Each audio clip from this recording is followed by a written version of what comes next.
our feet are really our foundation. They affect so much up further through the chains of our body, particularly if you have something going on at the knee or the hip and haven't looked at your ankle mobility. That's something to consider. Of course, if there's symptoms presenting in the ankle, this might also be helpful. But I have two different ankle mobility and stability and awareness exercises to try out. Now, the first one is really accessible anywhere, right? You can do it seated on a chair. You could do it standing, although that would add an element of balance challenge, so you might utilize the wall. You can do it sitting on the floor if you're comfortable. But I would suggest doing 1 foot at a time to begin. You can also try coordinating with this both feet, but just to kind of really bring the awareness in 1 foot at a time, because they often operate a little bit differently. Let's just start with 1 foot. So first, you're going to point the toes, right? And it doesn't matter what this looks like. It's more about the control and the awareness of how your foot is tracking. So you'll point the foot, point the toes, and then keep the toes kind of scrunched together. The toes are flexed, and you're going to lift and flex the ankle and curl the toes, right? And then you'll let the toes extend too. And then you'll start by just pointing the ankle and then curl the toes, right? Again, so the toes stay curled as you flex the foot, and then you can extend the toes, and then you'll extend just the ankle and point the toes. And then you can start to make that a little bit more fluid going back and forth, but it's a little trickier than it looks to really coordinate those actions. So once you've done 1 foot, then you can try the other. Again, it's pointing the ankle, then the toes, keeping the toes scrunched as you flex the ankle, and then extending the toes and just moving back and forth. And you might notice 1 foot, it's a little bit easier to coordinate that motion. The other might be a little trickier. Want to notice if the toes kind of want to turn in a little bit or turn out as they're going back and forth. Those motions aren't wrong at all, but this is really about developing control, proprioception, the idea of like where your body is in space, where your joints are in space.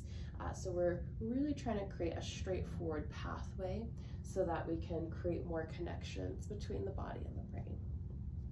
Right, so that's one that again is pretty accessible to do anywhere in any position where you feel stable and comfortable, or you can challenge your stability once you've kind of got the movement and try it in a single-legged balance, right, and add in another level of ankle stability work and some challenge by stabilizing one side and then moving the other.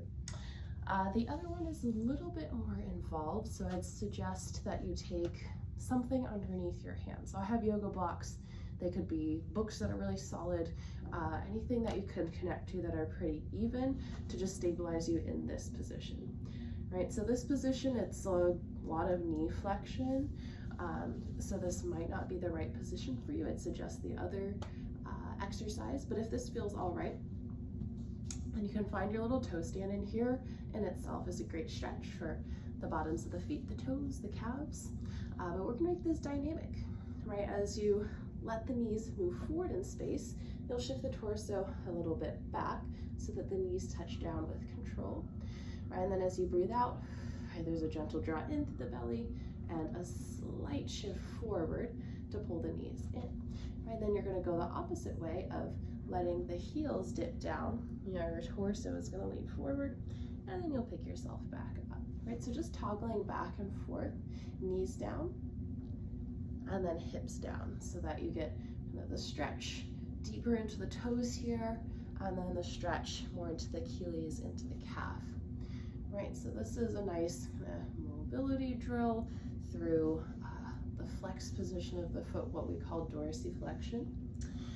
If you want to make this a little more of a stability exercise and a balance challenge, then you can play without the blocks. That's going to make the control aspect a little bit more challenging. How I usually pair the breath is inhaling, knees forward, torso a little back.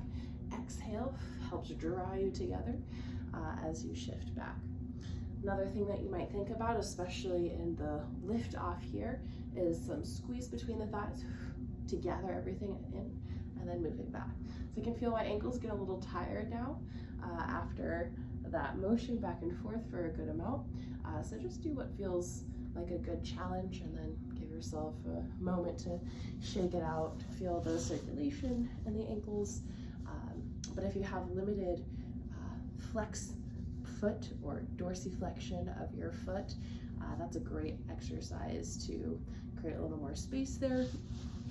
If you're the opposite and pointing or plantar flexion of the foot is a little more challenging, then really simply untucking the toes and beginning to push the weight back.